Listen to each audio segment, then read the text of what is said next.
Hi everyone, so welcome to the channel, which is first and foremost a way to share with you the most compelling 200 to 500-year-old pieces of furniture that I find. And seeing these pieces will appeal to seasoned collectors, historians, and furniture makers. But for people new to the subject, these videos will also share a key framework in furniture history, which is critical to understanding what types of traditional furniture from the past are truly valuable and why. And you'll see that the period pieces preserved online here really differ in every way from what we generally qualify as an antique. Collectors of traditional domestic furniture focus on the timeline of about the year 1500 to 1840, because it is during this time that furniture occurs at the height of its art. But having honed our eyes onto this special period furniture, the collector's work begins in search of the most outstanding examples of it.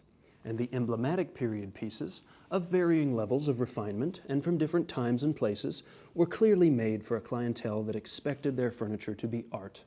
That's why today, these artifacts are intimate artistic traces of that which has come before us.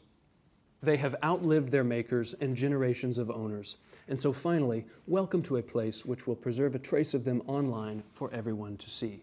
So if you're just curious or a new enthusiast, perhaps a seasoned collector, or even a furniture maker yourself, I hope that you'll enjoy taking a closer look.